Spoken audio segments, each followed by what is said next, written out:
E te iwi, tēnā koutou katoa. Nau mai, haere mai ki te whare o te reo irirangi o Maniapoto. Welcome to the special online broadcast Te Puna Kōrero o Te Nehenehenui, where you at home have the opportunity to ask your COVID-related questions to our expert panellists. Post your question in the comments section below and our panellists will answer as many questions as they can over the next hour or so. And for every question that is asked this evening, you will go into the draw to win a warehouse voucher to the value of $300, and that will be drawn at the end of tonight's session. So to kick off our evening, let's welcome in our expert panellists. We are honoured to have Dr. Sandra Hotu, a respiratory physician with the Auckland DHB, and Dr. Natalie Netzler, a research fellow with the Faculty of Medicine and Health at the Auckland University of Technology. Tēnā kōrero, thank you both for giving us your time this evening. Kia ora. So if we can begin with you, Dr. Sandra, could you share with us a little bit about your background and explain a little bit about a very particular role that you play with the Auckland District Health Board? Sure. Kia ora koutou. Kia ora e te whānau. I work, well, just to start, Ngāti Maniapoto, Ngāti Kino Haku is my hapu. Te Kauai is my marae. I grew up in Te Kuiti for a lot of my childhood, so very familiar with the area and whānau, and had many friends who are likely still living in Te Kuiti at the moment. So tēnā koutou. So I trained as a respiratory specialist at Auckland University. Well, trained as a doctor at Auckland University and then did training as a respiratory specialist. So that's a lung specialist, and I work at Auckland Hospital. I have been working, because I do work with lungs, I have been working with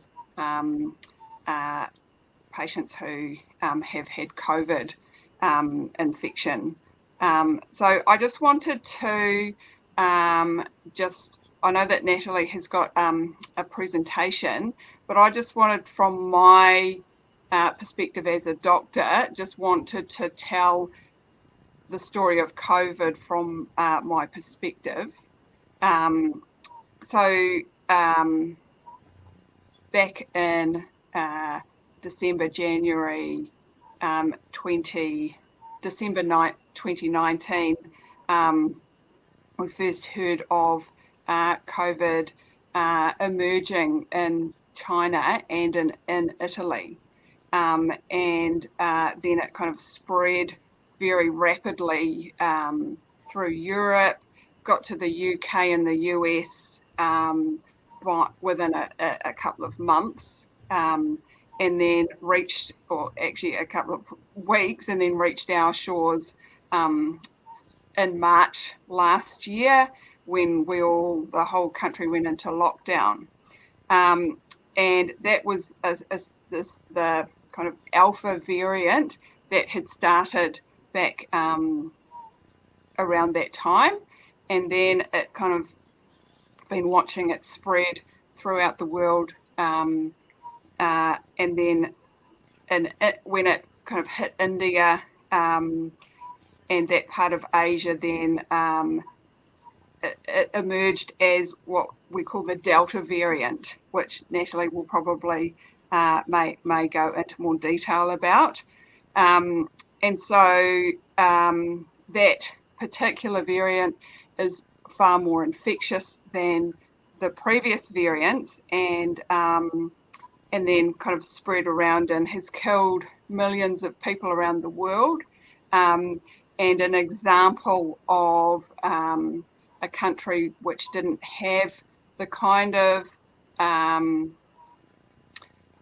policies to try to stop it in its tracks was Fiji, where they just kind of let it run amok, and it killed lots and lots of people, and it overwhelmed the healthcare system, as it has in many, many countries. And so then, it started increasing in Melbourne and then Sydney, and then it leaked out in Auckland, because all the MIQ hotels were here. And so around that time, when the vaccination kind of became available, it was a no-brainer for me. First of all, as a healthcare professional, because I look after patients with COVID, so to protect myself, I was really, really worried when it first came, because I was worried that if I got infected, that I'd bring it home to my family and whānau. And so that was, there were many, many reasons for me to get vaccinated. And I have, made sure that my husband and my children and all my extended family are also vaccinated, not only for our own safety, but for the safety of the community and for the safety of if and when the health system and services get overwhelmed looking after people with COVID, that reduces the ability for us to look after everyone else who we were looking after before COVID came along. And so in this latest outbreak, there's been a really stark predominance of Māori and Pacifica who have become infected. And there's been a kind of around 10% of people who have become infected have become so sick where they need to come into hospital. And about 10% of that group have become so unwell, critically unwell, that where they've needed to go to ICU. And so in this group of patients that I've been looking after, almost all of them are unvaccinated.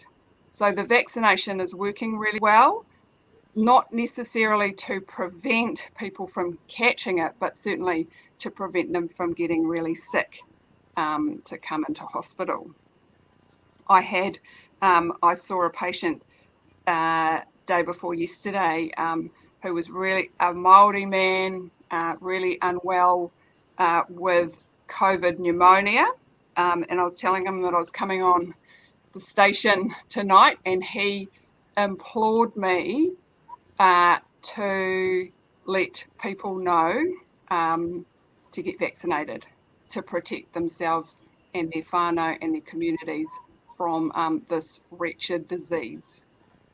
Absolutely, and I know, Dr. Sandra, we will talk more about the work that you do working with people with COVID-19, but thank you for joining us, and it's great to have you on board this evening. E te iwi, if we can now move to Dr. Natalie. Dr. Natalie, good evening. Could you share with us a little bit about your background and what your role entails? Kia ora, Winston. Tēnā koutou, ko Aotearoa, ko Taranaki rawa ko Parihaka nā maunga, ko Pātea rawa ko Hotia nā awa, ko Ngāti Nui rawa ko Ngāti Hoa nā iwi, no whangare aho, engari ko Tamaki Makaurau, taku kainga noho, ko Natalie Netzler, taku ingoa, no reira, tēnā koutou, tēnā koutou, tēnā koutou katoa. Hi everyone, I'm a virologist. My name is Natalie and I am based at the University of Auckland. A virologist studies viruses such as the one that causes COVID-19, and part of my research is to find ways to fight viral infections that make us sick, such as ways through developing things like antivirals and vaccines. So my doctorate studies were in developing antivirals from the University of New South Wales in Australia. And since then, I've worked in industry, working on development and production of vaccines. And then Just this year, I've started working at the university, looking at unique adaptations that are only found in Māori and Pacific peoples to try and work out why we seem to be more susceptible to viral diseases such as COVID-19. So that's just part of the research that I do. Pai, tēnā koe, Dr. Natalie. Thank you for being on our panel this evening. And actually, if we can stay with you, Dr. Natalie, because you're going to take us through a special COVID-19 and vaccination PowerPoint presentation, which I know our whānau at home watching will find interestingly informative. So, e te iwi, get comfortable, and we'll hand over now to Dr. Natalie. Tēnā koe. Kia ora, Winston. So this kōrero is about COVID-19, and I'd just like to acknowledge a Tongan immunologist, a colleague of mine who helped contribute to these slides. So firstly, I'd just like to say that I'm sure you've heard from Sandra, but we also all know that COVID-19 causes devastation. So we know from the statistics that COVID-19 is up to 20 times more deadly than any kind of recent seasonal flu that we have seen. Already, we've seen over 247 million cases worldwide, and it's claimed over 5 million lives worldwide as well.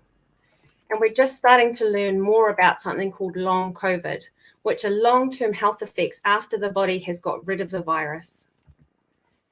It's important to know that viruses such as the one that causes COVID-19, they change and adapt constantly. And because they change and adapt constantly, sometimes they change in a way that makes them more contagious. And that has given rise to what we now know as the Delta variant. So as Sandra mentioned, the Delta variant is much more contagious. So just as an example, if you catch the seasonal flu, one sick person can infect up to 2 other people. With the original COVID-19 variant, one sick person could infect up to around 3 other people around them. Whereas with the Delta variant, one sick person can infect up to 7 other people around them. And you can imagine if those 7 people go on to infect another 7 people and another 7, how quickly that outbreak gets out of hand. This slide just explains how the virus affects our body and why it's important to have antibodies as protection from the start. And I'll explain what those are and how they work in this slide. So here we have a picture of a person. And let's say that we zoom in on the cells in his lung. So cells are just like the bricks that make up a house. So cells are like the bricks that make up our body. And so here we have this little blue virus. And what happens is the virus has these little things on the outside called a spike protein. The spike protein helps the virus to attach to our cells, and it helps it to get inside to make us sick. Once the virus is inside our cells, it starts killing our cells.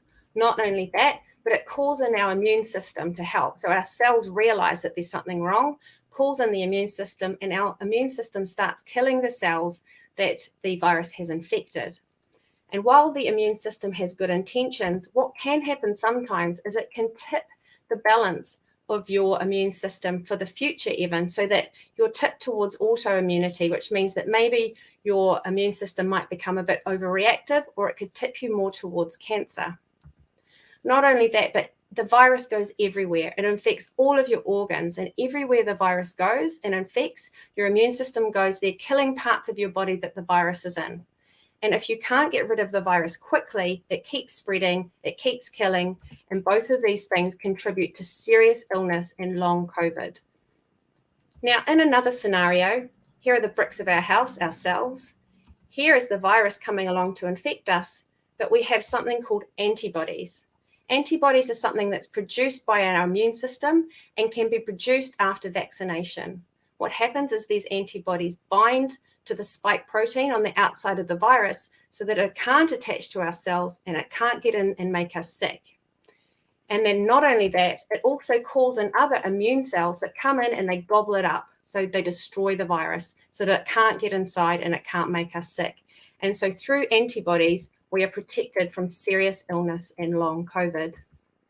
So what exactly is long COVID?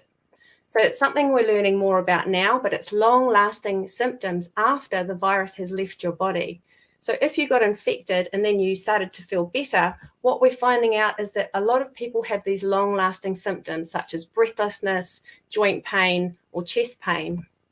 And the latest statistics show us that 1 in 3 people who catch the COVID virus will go on to have long-lasting symptoms for 3 to 6 months. We don't know if these symptoms will go on forever because it's quite a new virus. The most common long-term symptoms are anxiety and depression, and breathing and abdominal issues. Long COVID also affects all ages, even children as young as 2 up to adults. We've got varying statistics of around 13% in 2 to 11, around 15% in adolescents, and then up to a 33% in adults. Now, Sandra's already mentioned this, but it's not news to us that COVID-19 hits Māori and Pacific communities harder. In Aotearoa, Māori and Pacific populations are up to 3 times more likely to need hospital care for COVID-19 than other ethnic groups that live here. We also know that Māori are known to be 50% more likely to die from COVID-19 compared to non-Māori or non-Pacific people in Aotearoa. So why is this? Well, one reason is increased exposure.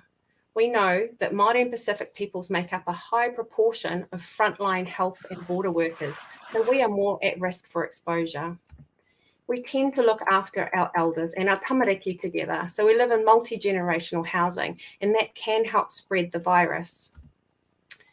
Unfortunately, we have a high rate of underlying health issues such as diabetes and chronic lung disease, and this can make us more more susceptible to viral infections such as COVID-19 and influenza. And also, as I mentioned earlier, Māori people have a completely unique set of adaptations in our genes that we really know very little about. There are some studies that show that it might make us more susceptible, but it's just not really clear yet. So now we know we are more vulnerable to COVID-19. What can we do about it? So now I'm going to describe what is in the Pfizer vaccine and how it works. So first of all, here we have a picture of what the virus would look like. If you zoomed in lots of times, you blew it up till it was really large, and then you cut it in half. On the inside, we have something that's called mRNA. So the mRNA is just the genetic instructions or the blueprint for how to make the virus. And on the outside, we have the spike protein. So the spike protein we know now is the thing that attaches the virus to our cells to help it get inside and help it make us sick. So we know if we block the spike protein, the virus can't attach to our cells, it can't get inside, and it can't make us sick. And that's exactly how the vaccine works. What they did is they took the mRNA, or the genetic instructions, the blueprint, just for this little spike protein and nothing else. There is no virus in the vaccine. When we are injected with the vaccine, our body uses the genetic instructions, the mRNA, to make the viral spike protein. It's important to know that we have our own mRNA to make our own proteins just to survive. We make those 24/7. So our body knows how to read these instructions, and so it just makes this other protein. However, our immune system is very clever, and it immediately recognizes the spike protein as a foreign invader, and we have a strong immune response. Part of that immune response is to make antibodies. Antibodies are like these heat-seeking missiles. They seek out this foreign invader, and they mark it for destruction. The best thing about our immune system is that it has a memory. So the next time we see the real spike protein on the real virus, we have antibodies and we are protected. So in that way, the vaccine works a little bit like a fire drill. It teaches our immune system what to do in the case of a fire, how to put out the fire quickly before it burns the house down. Now, it's important that everybody understands that antibodies are made whether you catch COVID, the virus that causes COVID, or whether you get vaccinated. The difference is that if you catch the virus that causes COVID, it can take you up to 4 weeks, a month, to make enough antibodies to get rid of the virus, and you might be very, very sick by then. However, if you get vaccinated, your immune system remembers, it's seen it before, and it makes antibodies straight away, and so you are protected. And so what we're seeing from all of the research around the world and the millions and millions of people that have now been safely vaccinated with the Pfizer vaccine is that around 90% of people are protected against severe disease, that's hospitalisation and death, after 2 shots of the vaccine. What we're seeing is that people that are not protected by 2 shots of the vaccine usually have something wrong with their immune system. So even if they do have the 2 shots, their immune system is not strong enough to make that protection. Now, as I mentioned, the virus changes constantly, and also we don't know how long the vaccine will last. We know that our body, if we got infected with COVID-19, the virus, we know our body forgets it actually very quickly. The vaccine protection lasts longer than the natural immunity you would get from a virus. It's also stronger and it lasts longer, but it's likely that it won't last forever. So it is likely that we'll need a seasonal booster shot, both to keep up with the strains and the variants in circulation, but also to keep your protection high. And it might be just like the flu shot, where you get a booster shot once a year to make you fully protected against all of the new strains. Now, there are some expected effects after any vaccine, and these are all just signs that your immune system is working to make you protection, and they usually pass within a day or 2. The most common side effect from the vaccine is a sore arm where the needle goes in.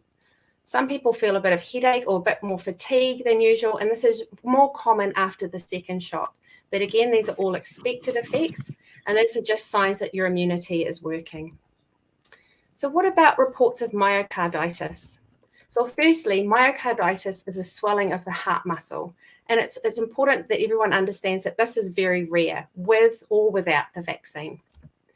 Actually, the most common cause of myocarditis is viral infection from viruses such as the flu or the one that causes COVID-19. There's a slightly higher risk in young adult or young males, and that's with or without the vaccine. The symptoms of myocarditis are sharp chest pain. So it actually gets worse as you lie down, and it doesn't go away. You might feel like your heart is missing beats or pounding, and you might feel shortness of breath. The treatment is usually rest, limiting fluid and salt. The doctor might give you some medication, and if you smoke and drink, you should stop while you're recovering. And there's also some exercises that you shouldn't do, but the doctor could advise you. Now, after vaccination, there is a slightly higher chance of getting myocarditis, but it is still around 6 times lower than the risk of getting myocarditis from COVID. After vaccination, it's usually detected within 4 days, but it can be up to 2 weeks, and it's more common after the 2nd dose. Usually it's very mild after vaccination. It goes away very quickly with just simple care and rest.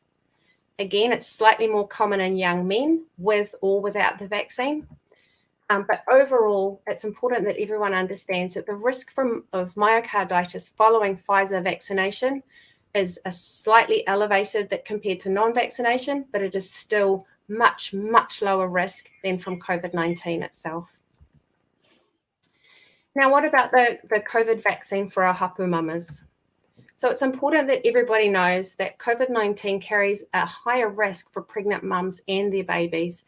And in fact, some studies show that 1 in 10 pregnant mums have needed ICU if they caught COVID. The good news is that the Pfizer vaccine has been studied in really large research studies around the world in pregnant mums, and it's been found to be safe and effective for mum and protective and safe for baby as well. Now, there's no evidence that it affects fertility, so there's no need to delay vaccination if you're trying for a baby. Pregnant women should be offered the Pfizer vaccine. It's the one that we have here in Aotearoa.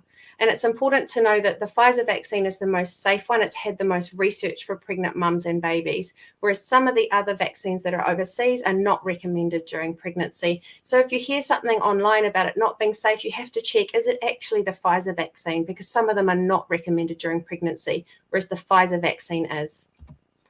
In Aotearoa, we can vaccinate at any stage of pregnancy safely. And it's important that mums know they don't need to stop breastfeeding to get vaccinated. Studies show that it's safe. And it's really important that people know too that those protective antibodies that protect against COVID-19 from the vaccine have been detected in the cord blood in the breast milk. So while the vaccine doesn't cross the placenta, the protection does.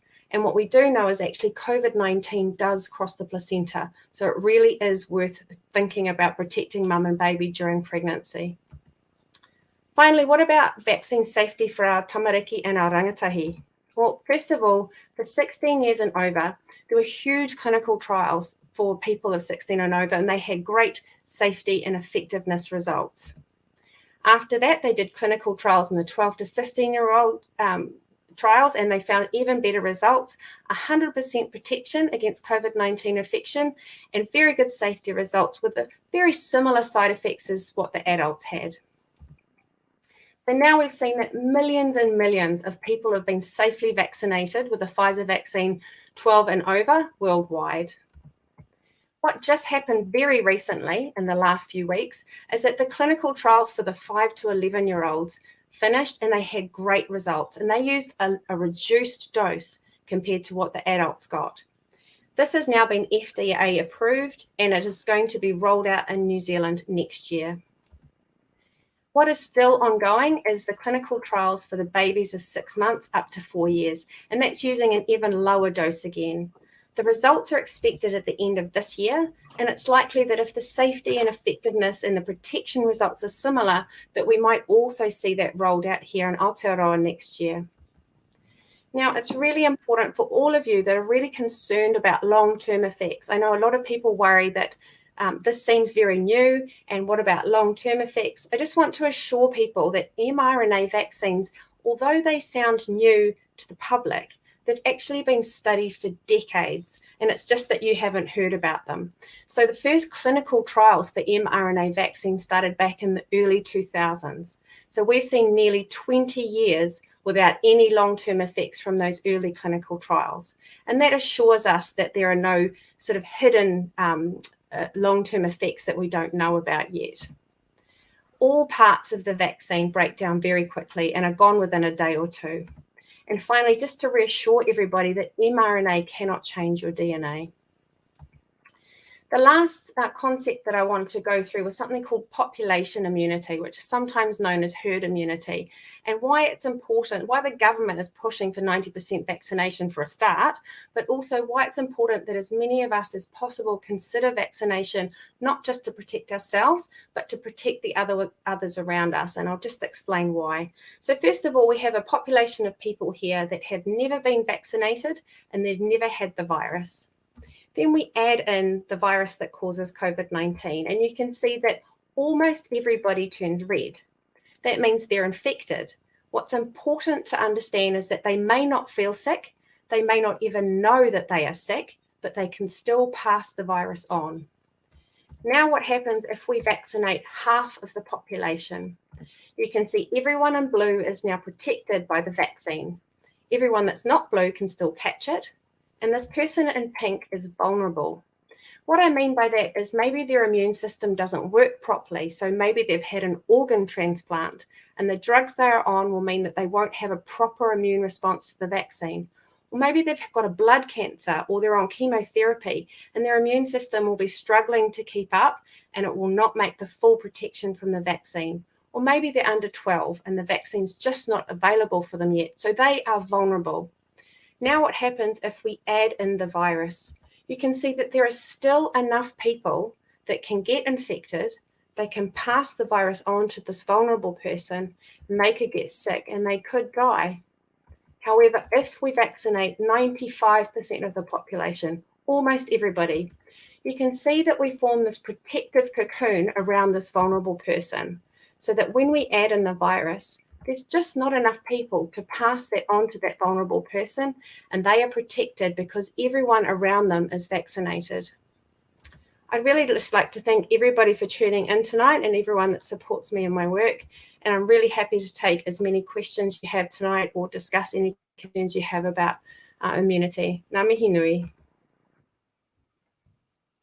Tēnā koe, Dr. Natalie. Thank you very much for that very informative presentation, for breaking down COVID, breaking down the vaccination, and sharing with us a number of very important aspects about COVID, about vaccination. And I know for the people watching at home that they're having a lot of light bulb moments at this time. And of course, one particular aspect of that presentation was around the population immunity and immunisation, and I guess that 90%, why that 90% figure is so important. So tēnā koe, Dr. Natalie. Before we head to our live Q&A session, if we can come to you, Dr. Sandra, because I don't think that we have had anybody on this panel who has worked so closely with people who have contracted COVID-19. Are you able, and you spoke about this before, but are you able to elaborate more about your experiences, maybe some challenges and feedback from people who have COVID-19? Yeah, I mean, so in the first outbreak, we didn't have that many people coming into hospital, thankfully, but some of them were very sick to a point where they needed to go to critical care, the critical care unit, and some people had to have a breathing tube and a breathing machine to look after them, to get them through. Some of them got through, some of them didn't get through, and you know, there were a number of deaths, particularly in that first wave or outbreak. So from the kind of the main symptoms that people present with to hospital or to their doctor, so they become, it's like having a flu. So you get sore muscles, sore joints, maybe a headache. You might feel hot, and then that may just go away. So with this particular variant, Delta, a group of people that those symptoms don't just go away, they linger on, and then people become breathless. And so pneumonia is a really quite a severe manifestation or symptom that can develop for patients. And sometimes it may be a very mild pneumonia, and people may be able to just stay at home and rest. And sometimes it becomes very severe to a point where you can't breathe and you're coughing a lot, and so you need to come into hospital. And if that's the case, then it may be, we've got medications now which we didn't necessarily know about in the first wave back in at the beginning of last year. So we have a number of medications which can potentially reduce the severity of the disease, but they're not 100% that they're going to work. And so we will often keep patients in hospital for the kind of danger period for a few days until we can make sure that they're getting better. And if they're not, then they may need to go on a kind of a high dose of oxygen or onto a CPAP mask, which is this mask that helps to blow air into the lungs to support breathing. And if that isn't enough, then people might have to have a breathing tube put in for them. There's other things that can happen. They can have inflammation of the heart, like Natalie mentioned, lots of diarrhea, lots of dehydration. So they're the kind of the main things that I'm seeing with patients at the moment. Having talked to a number of patients, some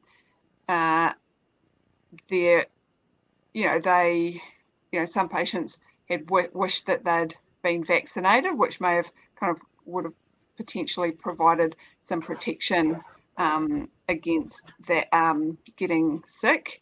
But we just have to kind of box on and try and prevent them from getting worse if possible. And if they do get worse, then we just support them with that. Yeah. Tēnā koe, Dr. Sandra. Thank you very much for giving us an insight into the work that you do, and of course, the work that you're doing on the front line, working with people who have COVID-19. Okay, Ete, let's now check out some of the questions that have come through so far. And again, we will get our wonderful panelists here to answer as many of those questions as we can. Don't forget, if you wish to ask a question, just pop your question in the comments section, and our panelists here will do their best to answer those questions. So we welcome all your questions this evening. What will happen is that the questions will pop up on the screen, just like this one here from Shiloh. Her question is, my dad uses an inhaler and he's worried the vaccine will make his asthma worse. What can I say to convince him to get vaccinated? And if I can probably hand this question over to you, Dr. Sandra. Yep, sure. There's no evidence that the vaccination is going to make asthma worse. What would be worse if he got COVID and then then he got a pneumonia. So there's nothing to suggest from the evidence that that the vaccine will make asthma worse. Thank you for that, and I hope that provides some assurance for you, Shiloh, and of course your dad around his asthma and the vaccination. Let's move on to the next question, and this is for Dr. Natalie. What proteins are in the vaccine? So the only thing that's in the vaccine is the mRNA, so the genetic instructions, some salts to make sure that it's the same pH as your body, so it's as acidic as your body, and then some sugars to make sure that the mRNA stays together during the freezing process and that it doesn't stick to the sides of the vial. And there's also lipids to protect the mRNA until it gets into your arm to do its job, and PEG, which is a stabilizer. And so that's all that's in the vaccine. There's nothing else in the vaccine. It's all stuff that just breaks down within a day or two. Ka pai, wonderful question there from Mahuri Potnabu. Thank you for the heart. Moving on to our next question, and this one will be for Dr. Sandra. It comes from Jaden. How does herd immunity work? Maybe Natalie can talk about that, given that she's just elaborated on it a little. Yeah, sure. So herd immunity works so that if you have a whole lot of people that are vaccinated, then if you're all vaccinated, then the virus can't get through you to protect those amongst us that can't be vaccinated. So in any population, there are people that either can't be vaccinated due to age, or perhaps they have a severe allergy, or perhaps that even if they are vaccinated, their immune system is so weak that they just can't make enough antibodies to protect them. And so because they can't be vaccinated, if we vaccinate everybody around them, then the virus never gets a pathway through to them, because viruses are true parasites. They need people to survive, or human viruses need people to survive.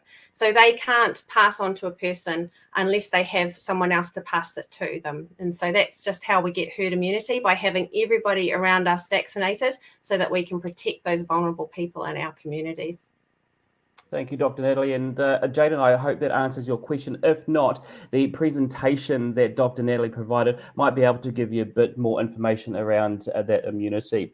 Christelle, tēnā koe. Her question is, I heard today that some people today that can't be vaccinated due to health conditions. Is that true? And if so, do you know what those would be? Dr. Sandra, are you familiar with this kind of situation? So what I'm kind of familiar with is that if someone has anaphylaxis, which is a severe allergy to certain things, then they can. That is the kind of the only condition that I am aware of that where there needs to be care with giving the vaccination. You can still have the vaccination, but it just needs to be in an environment, for example, a doctor's surgery or a hospital, where they can keep an eye on you. And if you have anaphylactic reaction, which is a very severe allergic reaction, then they can sort that out. Fantastic. Yeah, if I could just add to that. So, yeah, Dr. Sandra is absolutely right.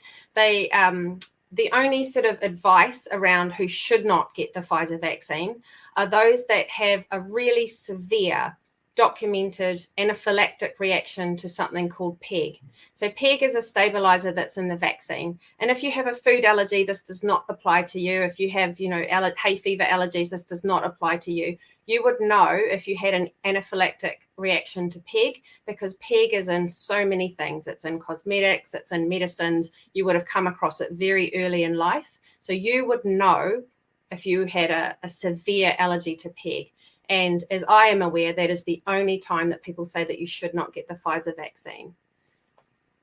Fantastic. I hope that answers your question there, Christelle. Moving on to our next question. Kia ora. This is from Tēnā. I have systemic lupus, and I was just wondering if that initially makes me more prone to catching COVID-19. If I can start with you, Dr. Natalie. Yeah, sure. So my understanding is that with lupus, you're not necessarily more susceptible to catching it, but if you do get it, then you're more susceptible to a severe reaction to the virus, and it could make you more sick. So it's definitely worth considering vaccination, because there's no reason not to get vaccinated for lupus. It's been shown to be safe. And because of that added risk of a severe reaction to the virus, it's worth considering protecting yourself. But maybe Dr. Sandra might have something to add to that. Yeah, so with systemic lupus, often people are on medications for that to suppress the immune system, because it's a condition where you produce antibodies against your own body, and one of the treatments, if that condition is severe enough, is to be on medications like prednisone to dampen down that response. And so if you were on those medications, definitely it increases your chance of getting sicker from COVID. It doesn't necessarily increase your chance of contracting the virus, but it can make you sicker. Yeah, you can get sicker because your immune system isn't kind of working as well. Fantastic. Keep your questions coming in, e te iwi. Again, pop those questions into the comments section as we work through our live Q&A. And this next question is from Karina. How does COVID affect children and babies who cannot get vaccinated? And maybe if we start with Dr. Sandra. I'm not a children or babies doctor, but I mean, with the first alpha variant of COVID, it tended to spare children and babies infecting, well, not necessarily infecting them, but them becoming unwell if they got the virus. But Delta is not as kind and can also now affect babies and children and make them sick. Yeah, if I could just add to that. So basically, absolutely agree. What we're seeing is that the Delta variant is actually able to be passed to kids and from kids. We're seeing that babies or little ones from 0 to 5 are actually quite contagious, and that's just because of their behavior. They touch a lot, they need a lot of close contact, obviously, and so that helps them spread the virus very quickly to their household contacts. A lot of the research shows that they're very good at spreading it to household contacts. And I guess, like, I'm the mum of a very little one that is too young to be vaccinated yet. And I know there's a lot of anxiety at the moment with all this bad news about Delta and our little ones not being able to be protected yet. So there is hope on the horizon that the vaccine will be available for 5 to 11-year-olds soon here, and hopefully for the younger ones if the trials go well.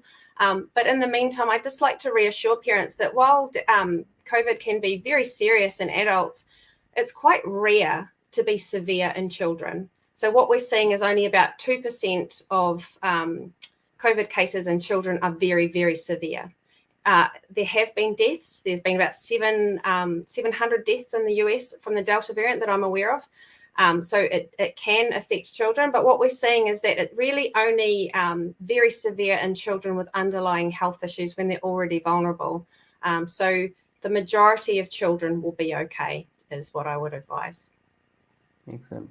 Thank you, Karina, for your question. Moving on to another question. This is from Shannon Bell. Kia ora, everyone. Would having Graves' disease require that person to have a booster shot of the vaccine? And maybe, Dr. Natalie, you could start off by answering this question.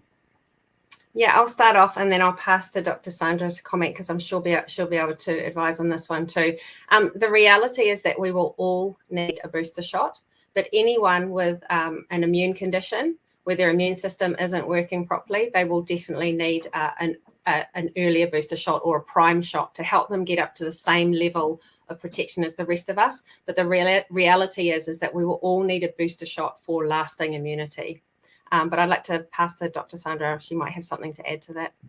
Yeah, so with Graves' disease, so at the moment, the people who are eligible for a booster shot are people who are on either from just their condition that their immune system isn't working normally, or if they're on medications to suppress their immune system, that they are eligible for a booster shot at the moment. And then as Dr. Natalie mentioned, everyone will get a booster shot at some stage. So it kind of depends on, what medication you are on for that particular condition, and your GP will be up to date on, what that criteria is for you, for that person in particular. Indeed. Thank you, Dr. Sandra, and thank you, Shannon, for your question. The next question from Mahuru Pounamu is, does the vaccine stuff go into the baby when wahine are hapu? And I know, Dr. Natalie, you touched on this a little bit earlier on, so maybe if we can ask you this question. Yeah, absolutely. Yeah, I just want to reassure everyone that any pregnant mamas that the vaccine does not cross the placenta. So the vaccine does not reach the baby. The only thing that reaches the baby is the protection, the antibodies, once mum has had enough time to make those after the vaccine.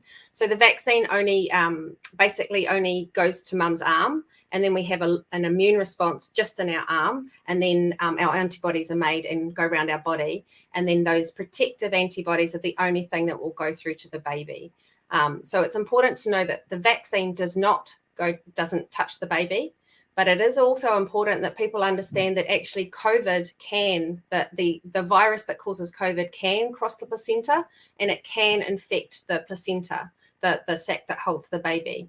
So we just have to keep in mind that the virus can cross and can make the baby. There's some research that shows that the virus can actually harm the placenta and make the baby come too early. So that's something that's been shown in research. The virus can make the baby come too early, and the little ones can need neonatal ICU, so special care, whereas just reassuring everyone that the vaccine does not go through to the baby. Fantastic. Thank you for that answer there, Dr. Natalie. Keep your questions coming in ear to ear. This question here is from Kelsey, and she asks, what makes someone immune compromised, and how does the vaccine help those people more than others? Dr. Sandra, let's go to you with this question. Sure. So there are certain conditions that people either are born with or develop during their life that make their immune system not work. And one of for example, people might have don't make enough antibodies for which are made by blood cells to fight infections, and so they go through life having lots of infections because they can't fight them normally. And so one of the treatments for that is giving them antibodies as a treatment every month or so. So that's one of the things that can dampen down or compromise your immunity or your immune system. The more common things that can compromise immunity is medications. And so things like prednisone, and there's lots of, if you've had like a transplant, or if you've got an autoimmune disease, or lots and lots of diseases are treated with prednisone, which is an immunosuppressive medication. So it dampens down the immune system. And so if you get sick with a virus or a bacterial infection, you just have less weapons or ability in your body to fight that. Kapai, fantastic. I hope that answers your question there, Kelsey. Heading over now to this next question, Kiti Te Kanoa is asking, how devastating is this variant upon young tamariki or teen bodies? And Dr. Natalie, I know you kind of touched this on a little bit with your presentation, but how devastating is the variant upon our young people?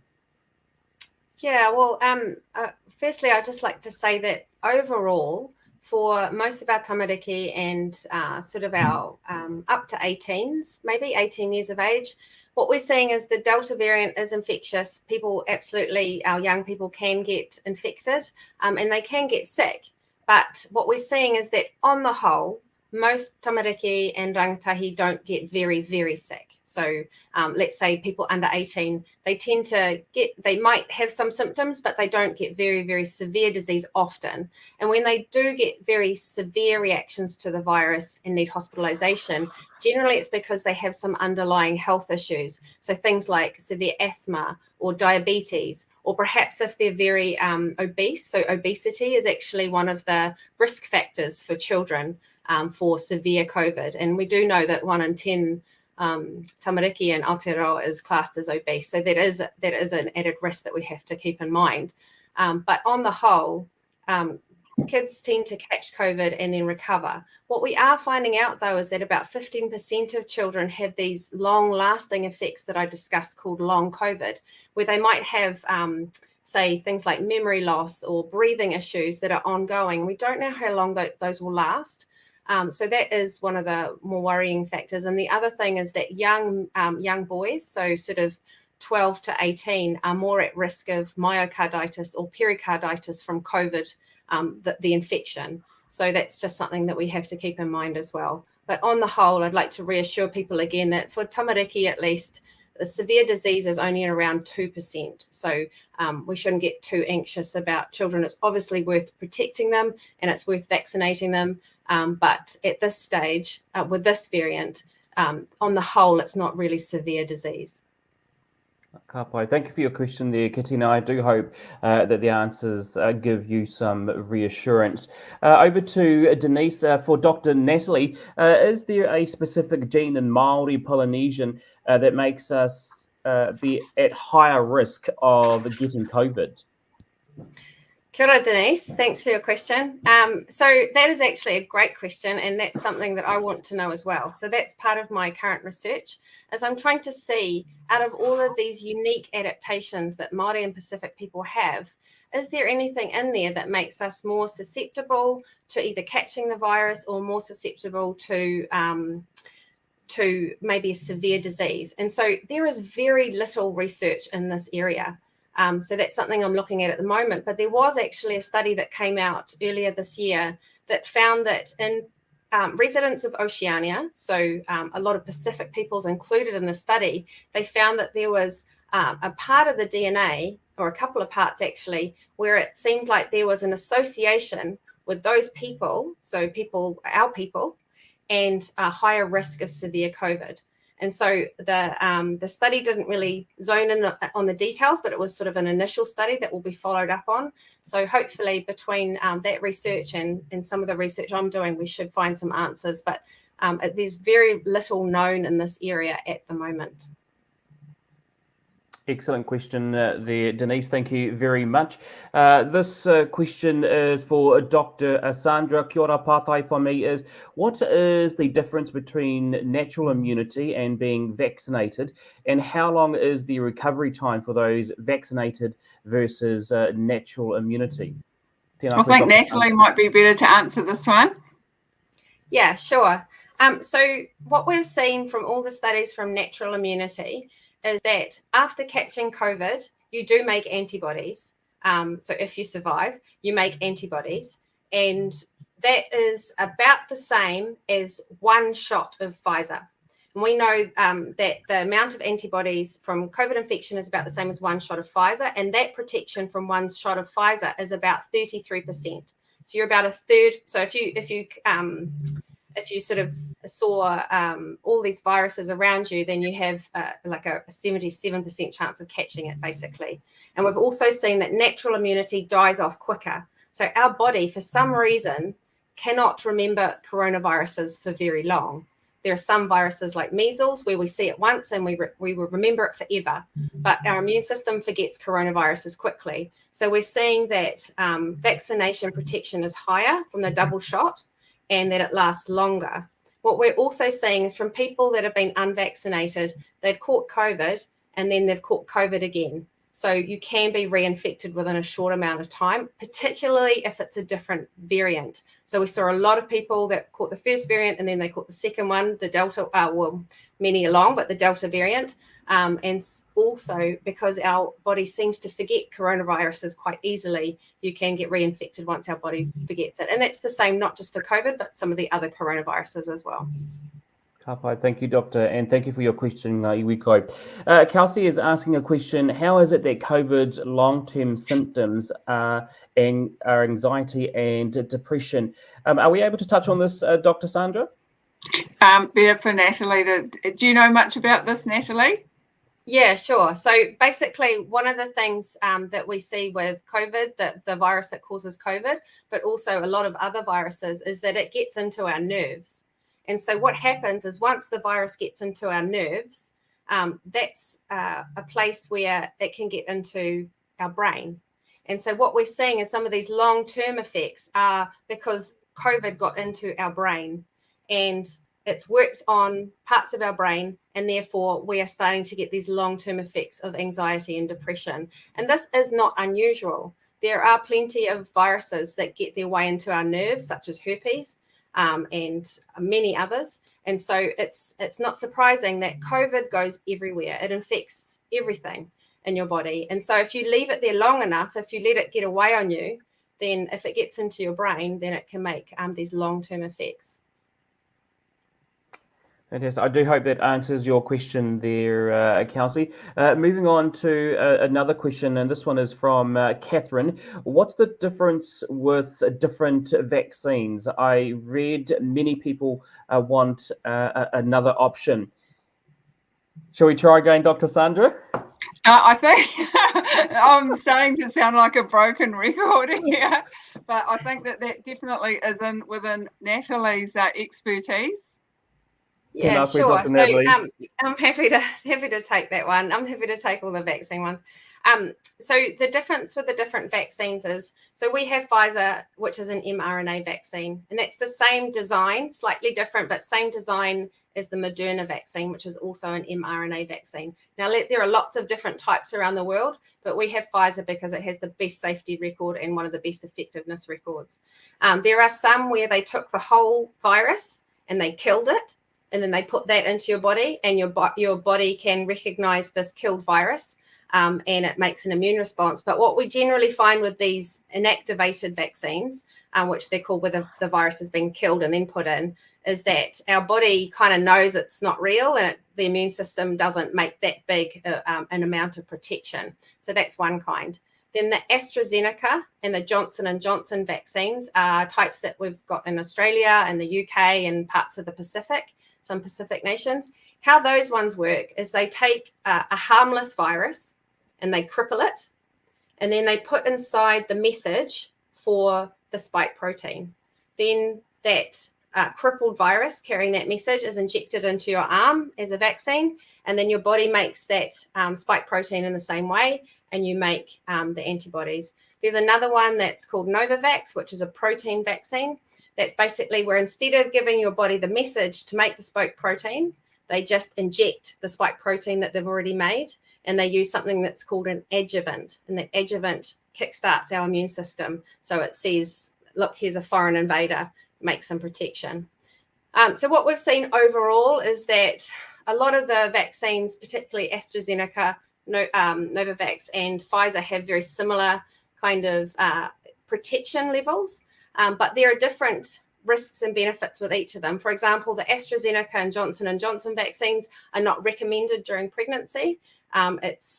You need a risk assessment before you have that, and there's also been some association with blood clots, which is not associated with the Pfizer vaccine, although just to let people know that the risk of blood clots is much greater with COVID than it is with the vaccines. But yeah, there are all different types of vaccines, and I think the only sort of one that we've got at the moment is Pfizer, but I know that the government has approved, or MedSafe have approved, the AstraZeneca and Johnson & Johnson, so we might see them at some stage in the future. Thank you, Dr. Natalie, and thank you, Catherine, for your question this evening.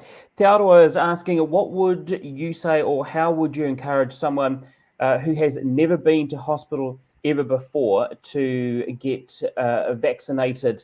And I'm going to try my luck again, Dr. Sandra. Oh, yeah. I think that, some of the messaging to the New Zealanders to get vaccinated is, if you get vaccinated, you'll protect yourself, and if you are fit and well, then you're less, and i.e. never been to hospital before, then you've got a lower likelihood of getting really sick from the virus than someone who has got a lot of other medical problems, or, for example, is on immunosuppressive medications. The reason to get vaccinated is not just to protect yourself, it's to protect the people that you live with. They may not have as good immune system, or they may have some other diseases that may increase their risk of getting really sick or dying from the virus. And people in your community as well, as Dr. Natalie did showed in her diagrams of those vulnerable people within our community who may also just be in our household. And so it's not doing it for yourself necessarily only, but it's doing it for the people that you love and your community. The other reason why someone who's never been to hospital might want to get vaccinated is because if and when COVID gets really bad and starts, lots of people start coming into hospital, then the hospital services become overwhelmed, and we need to stop people from dying and look after people if they're really sick. And so the services that we provide to people with, for example, people with asthma, people with emphysema, lung cancer, all of those kind of things, we get kind of diverted to looking after people who are really sick with COVID. And so it reduces our ability to care for the usual things that happen with our people. Thank you, Dr. Sandra. Thank you, Te Aroa, for your question. Don't forget, you can keep your questions coming in te iwi, just pop them into the comments section. This question here is from Janelle. Do you think there's a big risk in our hospitals not being able to keep up? And I guess if I come back to you, Dr. Sandra, because you're certainly working at the front line in this area. So do you think there is a big risk in our hospitals not being able to keep up? Yeah, I think that, even now, it's not too bad right now, but definitely, we're getting up to quite heavy numbers And there's a shortage of nurses in the country. We're kind of really scrambling to come up to the demand at the moment. So there's been quite a lot of time to plan. We've had kind of since the beginning of last year, but sometimes it's not that easy to plan because you've got to do quite a lot of things that cost a lot of money, and DHBs don't sometimes a bit reluctant to put all that in to something that might not happen, and so I guess we're just kind of making the best of what we can, and so that is another reason for people to get vaccinated, to protect themselves and others so that they don't get so sick, so that doesn't overwhelm the hospitals so much. Fantastic. Thank you, Dr. Sandra, and thank you, Janelle, for your question. This next question comes from Danielle, and she's asking, I understand that there's some medications coming out to treat COVID. How do they help? And maybe Dr. Natalie, you'd be able to answer this question for Danielle. Yep, sure. Thanks for your question, Danielle. So there's a couple of new medications that have just sort of been announced in the last month or so. So one of them is called molnupiravir, which is an antiviral that was developed against another virus, and it's shown to be really quite effective against COVID. It needs to be caught pretty early. So you need treatment pretty early. You need it early in your infection, and then it gives some pretty good results. However, as Dr. Sandra mentioned before, there's really no treatment that's perfect, and there's no treatment that's guaranteed. The other thing that's come out very recently is Ronapreve was just announced, and that is basically 2 antibodies that are already pre-made against the spike protein. So if you remember, I talked about the spike protein earlier as how the virus gets into our cells to make us sick. So Ronapreve is basically where you're given the antibodies ready-made to try and fight that the virus that way. And there are a couple of others as well. There's some that we use already here, and there are some other antibody therapies as well. But just once again, nothing's really guaranteed. And I think, as my mother always used to say, prevention is better than cure. You don't really want to take your risks with those, but it is encouraging for those that do get sick that we do have some tools in our toolbox to try and fight the virus. Yeah, absolutely. Thank you for that answer there, Dr. Natalie. Whairipeka is asking, what recommendations can you give, if any, where the compromised person can do to manage breathlessness and keep relatively healthy out of hospital? And I think this kind of falls in your line of field, Dr. Sandra. Certainly. So presumably that is if you get COVID-19. So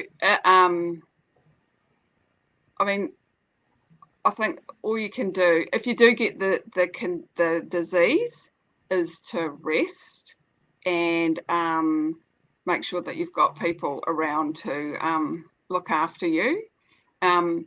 If things are getting worse and your breathing becomes more laboured, you need to seek medical help, whether that's from a GP or whether it's from kind of a telehealth medical person.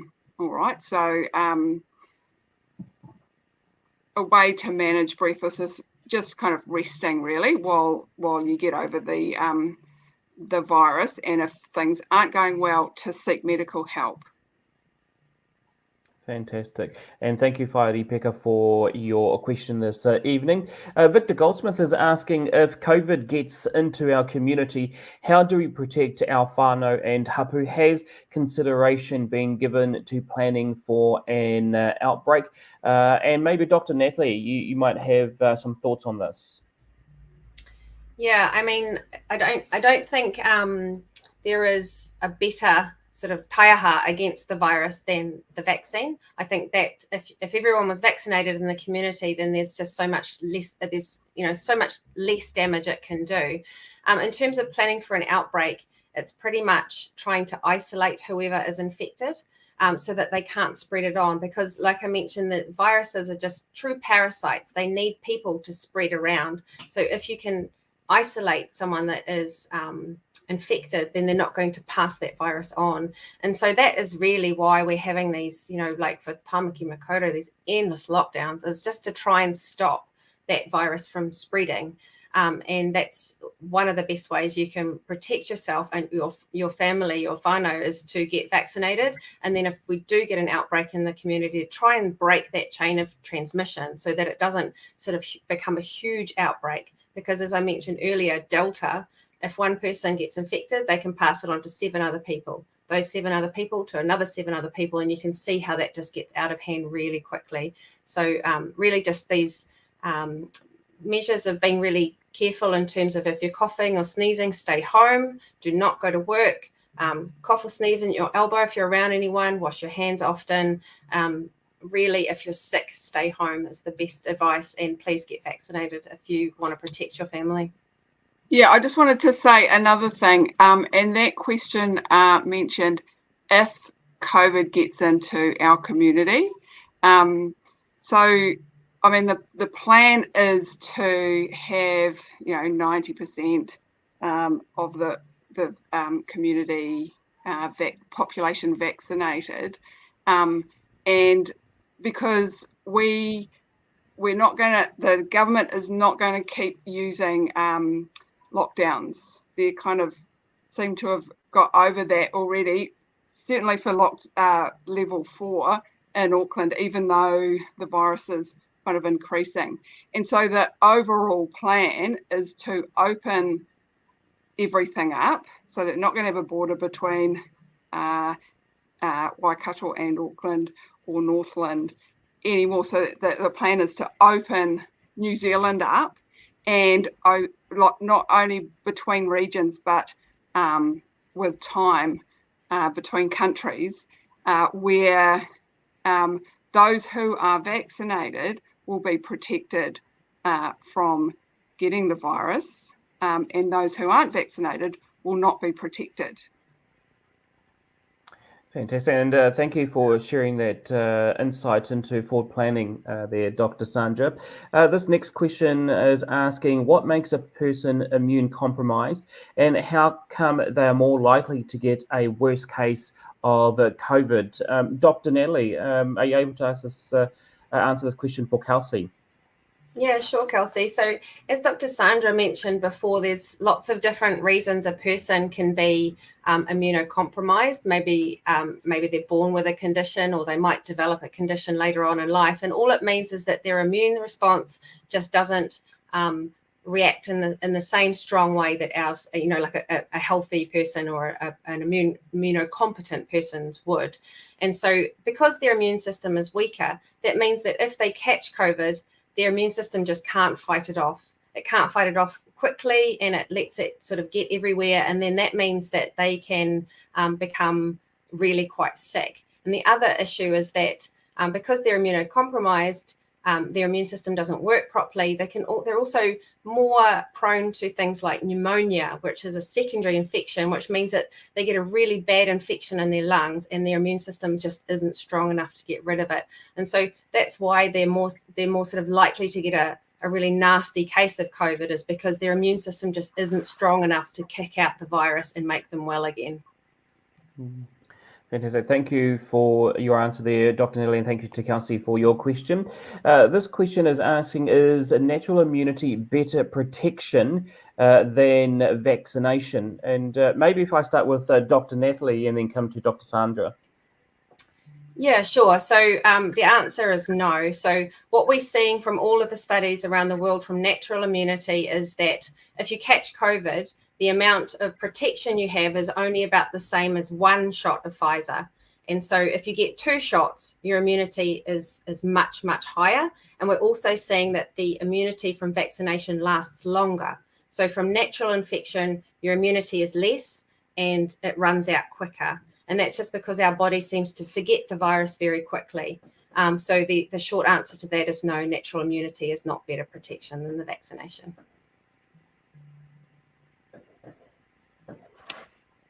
Tēnā koe. Thank you, Dr. Natalie.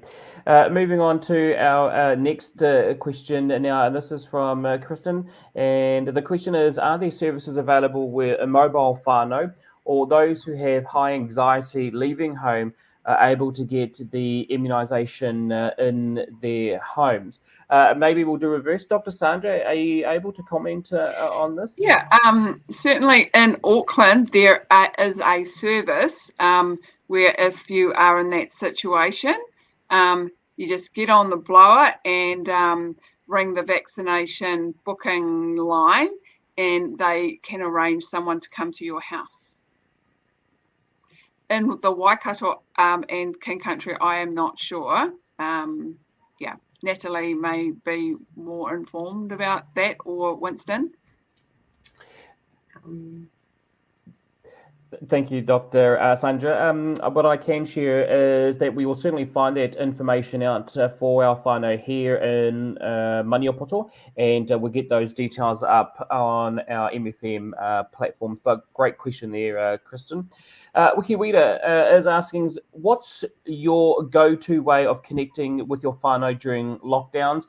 How do you ensure you keep your wairua filled while having to keep your distance from your whānau? And probably if I start with you, Dr. Sandra, because I know that you're working at the front line, working with people with COVID-19. Yeah, so how do you keep your wairua filled at this time? I mean, if you're in hospital, I think that telecommunications is the way that we're going at the moment. So, you know, having your phone, having an iPad, being able to kind of speak to people and see them on a screen, I think that is one of the really important ways to maintain connection. And if you're in a lockdown at home and can't visit whānau locally, then, you know, again, the same kind of strategies could be used. Yeah, so I talk to my parents every day. They're up in Te Tautokoro. I try and cuddle my little daughter a lot, and I try and go for a run every day, preferably on a beach, to try and forget that we're in lockdown. But great question, thank you. Yeah, absolutely. Great question. Thank you, Wikiwita. Moving on to our next question that's come in our comments section. And the question is asking, who created the vaccine? How many other countries are using it? And where and how are trials being done for children? I think, Dr. Natalie, you might be able to touch on this. Yeah, sure. I might ask you to leave that question up because there's a few parts to it and I don't want to forget before I've answered it all. So who created the vaccine? Well, the answer to that is both simple and complex. So first of all, a partnership between two big companies, one called Pfizer and one called BioNTech. They created the vaccine together. What happened is they were actually working on an mRNA vaccine for influenza, and then the pandemic hit. And so they just changed the mRNA, the genetic message, to be for the spike protein for COVID instead of for influenza, because they were already very advanced in their studies for the influenza vaccine. And so that's who created the vaccine. So Pfizer's based in New York and BioNTech's a German company. How many other countries are using it? Well, lots. I'm probably not going to be able to name them all, but I know Canada, Qatar, Israel, a lot of states in the US. Australia has it for young kids. I think UK has it for young kids in pregnancy, New Zealand, and that's about all I can think about off the top of my head. Where and how are trials being done for children? So they did them across different nations. What they did is they give the child the first shot, and then they wait 3 weeks and give the second shot, and it's a lower dose than what we're having for adults. And then they look at the vaccinated and the unvaccinated group, and they see how many catch COVID and how many don't. And so, for example, with the 5 to 11-year-olds, what they saw is that in the unvaccinated group, several children got COVID, and in the vaccinated group, none of the children got COVID. And so then they work out the protection level based on that. So hopefully that answers your questions. Yeah, wonderful questions there coming in from the comments section. This question from Danielle is asking, why does obesity make you more likely to have worse COVID than slimmer people? And maybe if I just start with Dr. Natalie and then come back to Dr. Sandra. Yeah, that's a good question. So there's lots of so I think obesity is not necessarily just a simple thing that can be what it can do is put a bit of a strain on your body. So it can put a bit of a strain on your immune system, and it can also make parts of your certain organs work harder. And if your heart's working harder and your liver's working harder and everything's working harder, it's all a little bit tired. So when you get an infection, not necessarily just COVID, we also know that influenza can be more severe as well. Everything's just working a little bit harder if you're really obese, and so that's one of the reasons. But perhaps Dr. Sandra might be able to add to that. Yeah, and I think that in addition to that, it might be harder to the oxygen may not work so well, or you might need kind of higher pressures with the mask and the ventilation. And one of the treatments of if you've got bad COVID is kind of lying on your front, and that can be a bit more difficult or uncomfortable for people who are larger, and trying to so when you ventilate or kind of breathe, if you have a breathing machine, if your pneumonia is so bad where you need a breathing machine and a kind of a tube down your throat, then it can be harder to ventilate your lungs if you're bigger. Thank you for your answers, and I hope, Danielle, that answers your question. This is coming from Raylene. What ways can we encourage whānau that are hesitant about getting vaccinated? And maybe if I start with you, Dr. Sandra, and then move to Dr. Natalie. Yeah, I mean, so what I say to my patients or the people that I look after is that because there's a huge amount of misinformation out there that, you know, all this kind of fear that the vaccine is going to cause a lot of symptoms and problems. And, you know, having read, not as extensively as Dr. Natalie, but read the evidence to kind of and weighed up the costs and the pros and cons of having the vaccine and not having the vaccine. I tell my patients that, you know, that the evidence definitely points towards that the benefits of having it outweigh the risks of having it, that I have had it, that my family have had it, and that I strongly recommend everyone in New Zealand to have the vaccine. Yeah, I would agree wholeheartedly with Dr. Sandra. I think for me personally, I mean, I tend to try and address the person's concerns so that I can work out why they don't want to get vaccinated and try and talk about it. I think it's important that we share our stories of why we got vaccinated to sort of normalize it so that people understand that, you know, they hear other people's journeys. And I also think it is really important to try and encourage people to be careful about where they get their information about the vaccine. There is a huge amount of misinformation and disinformation that's circulating. That there's just some of it, I'm just amazed. It's just so untrue, and a lot of that is on social media. So I'd really encourage people to be careful about where they get their information from, and if they're in doubt, talk to a trusted health professional, and hopefully they can get the advice they need to have any concerns addressed.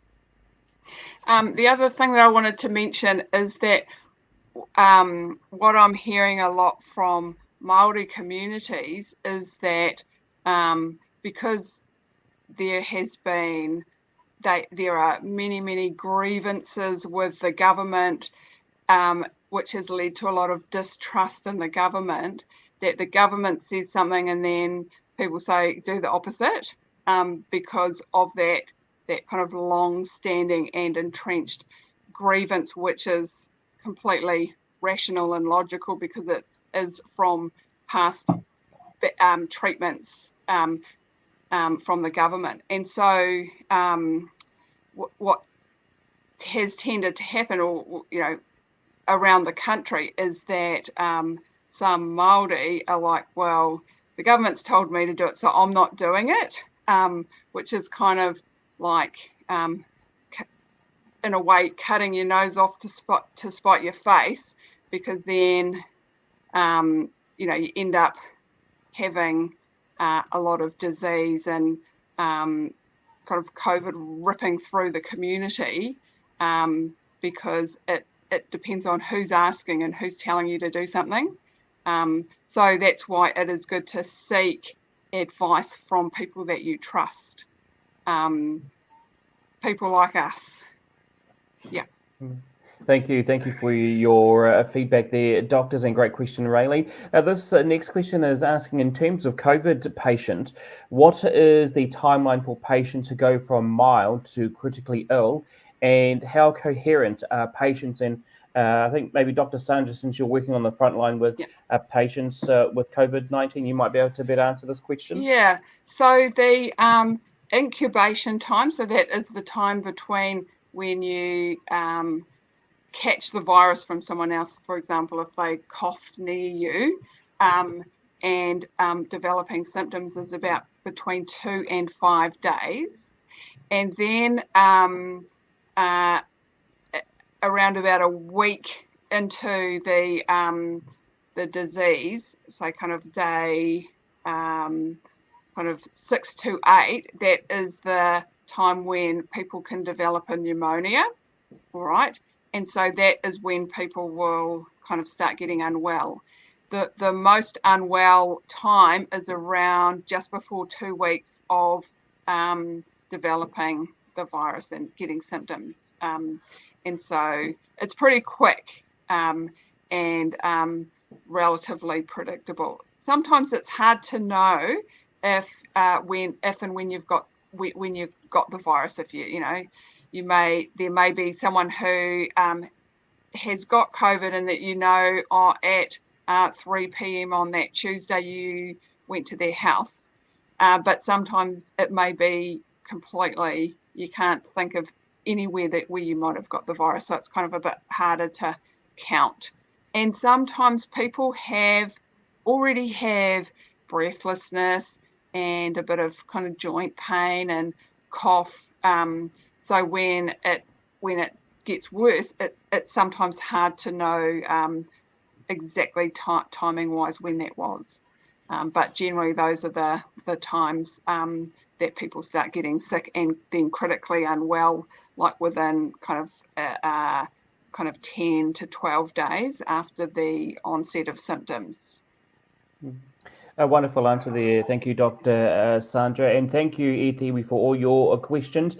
We have gone through as many questions as we possibly can this evening, but just to wrap up, we'll just have one final question that's come from the comment section for this evening, and we'll hear from our doctors for the final time in regards to the answers to these questions.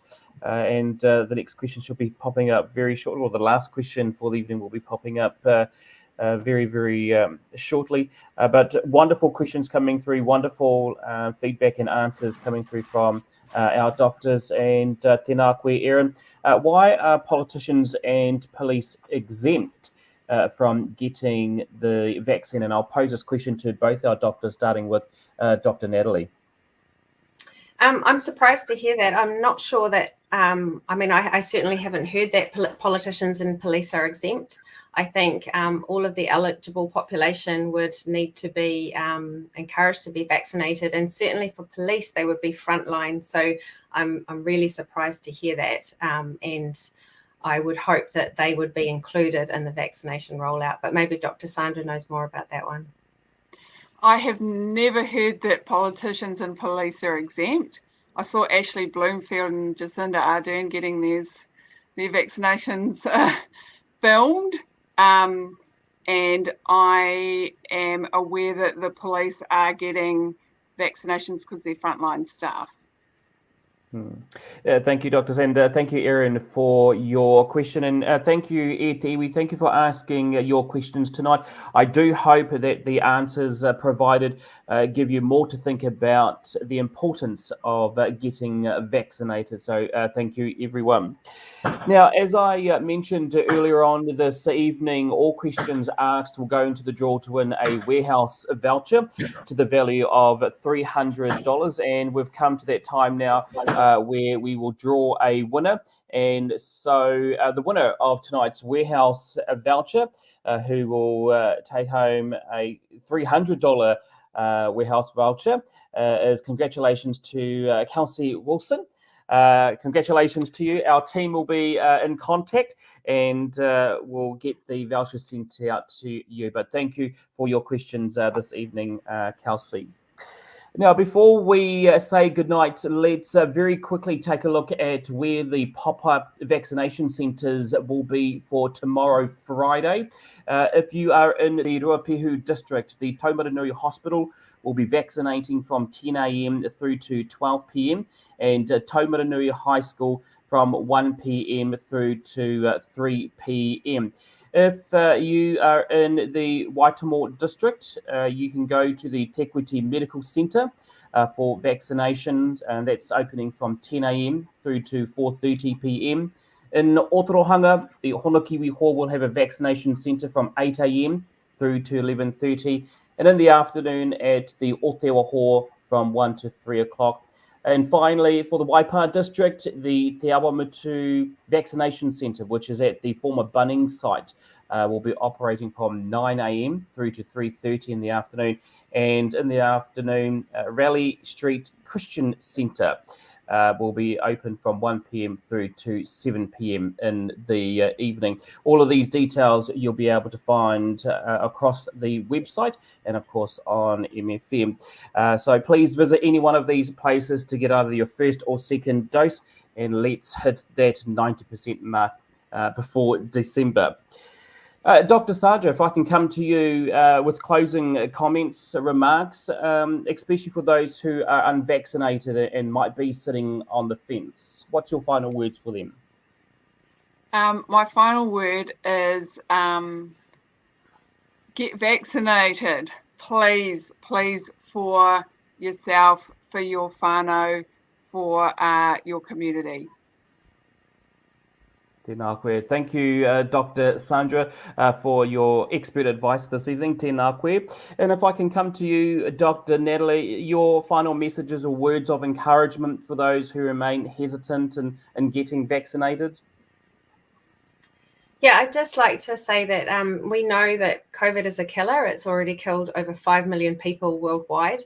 And we have something that's been shown to be safe and effective to prevent us from dying from COVID. And so I would really just think really carefully about that protection that's available, because in my opinion, I think prevention is always better than cure. But I'd really also just like to thank everybody for tuning in to listen tonight. And thank you so much to the organisers for having me here on the panel. It's much appreciated. Ngā mihi nui. Tēnā koe. Thank you, Dr. Natalie, and thank you both for joining us this evening. And of course, thank you for the continued work that you both do in your respective fields.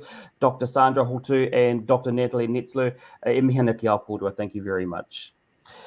Well, e te iwi, that wraps up our kōrero for tonight. We hope that the information shared with you this evening allows you to take a more confident step in protecting not only yourself but your loved ones around you, but also a step closer to freedom as we count down to Christmas.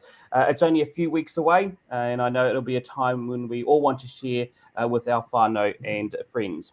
Remember, MFM will keep you up to date with any breaking news and latest developments across our various platforms, and we will be back soon with another live Q&A here on Te Puna Kōrero or Te Nehenehenui.